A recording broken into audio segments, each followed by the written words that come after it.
Продолжување на примената на повластена даночна стапка на ДДВ до крај на годината и за прехранбените продукти и за горивата, предлага лидерот на ВМРО-ДПМН Мицкоски. Тоа е единствениот начин да се спасат граѓаните од новиот ценовен шок кој ги дотолчи. За повластена стапка на артиклите, за повластена стапка на горивата, нека биде владата предлагач. Не мора ВМРО, ние ќе го поддржиме. Апелирам од овде од Битола, аман доста се и наетете. Со ине ништо не се постигнува, граѓаните губат. Граѓаните губат. Вака не се води политика. Ова повеќе личи на некое детско, реално, би рекол, невкусно шоу.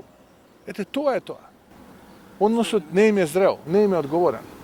И додека премиерот Ковачевски се удира в гради, велејки дека за овие 4 месеци направил повеќе отколку некој за 4 години, Мицкоски вели: тој е манипулант кој дополнително создава чувство на фрустрација кај граѓаните во овие тешки моменти. Нека каже дека Македонија нема перспектива, дека ни се разурнати буквално националните позиции, дека граѓаните живеат тешко, едва и врзувајќи крај со крај. Тоа е реалноста.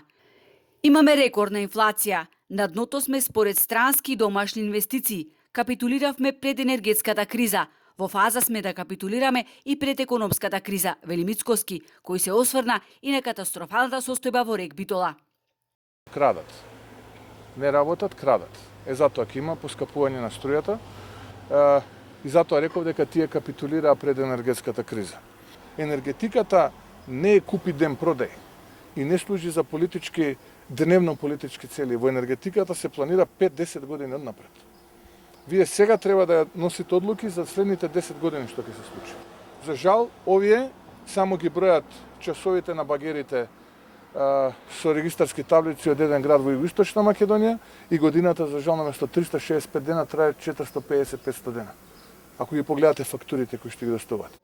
Тој при денешната посета на Битола ги поддржа работниците. Ако работниците излезат на протест, ние тој протест ќе го поддржиме, рече.